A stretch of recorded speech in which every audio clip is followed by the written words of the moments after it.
Good day. இன்றைக்கி நம்ம பார்க்க போகிறது main objective of the preparing ledger account is two.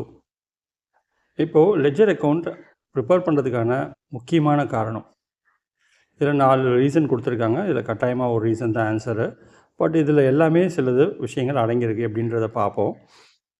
அசர்டைன் the financial position, இது வந்து பார்த்திங்கன்னா பேலன்ஸ் ஷீட்லேருந்து நம்ம எடுக்க முடியும். Ascertain the profit and loss, இது P&Lலேருந்து எடுக்க முடியும். Ascertain the profit and loss அந்த ஃபினான்ஷியல் பொசிஷன், அப்போது ட்ரேடிங் P&L பேலன்ஸ் ஷீட்லேருந்து எடுக்கலாம். இப்போ இந்த மாதிரி தான் கொடுத்துருக்காங்க. இப்போ இது எல்லாத்துக்குமே வேணும் அப்படின்னா எப்பயுமே ஒரு அக்கௌண்ட்டோட டெபிட் பேலன்ஸு எவ்வளோ, க்ரெடிட் பேலன்ஸு எவ்வளோ, டெபிட்டா இல்லை க்ரெடிட்டா அப்படின்னு செக் பண்ணோம்.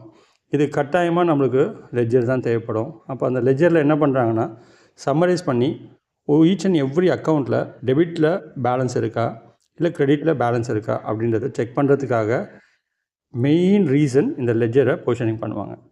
அப்போ லெட்ஜர் வந்து ப்ரிப்பேர் பண்ணுறதுக்கான ரீசன் என்ன? Know the balance of each and every account, I mean the sense ledger account. இதுதான் ஆன்சர். தேங்க்யூ.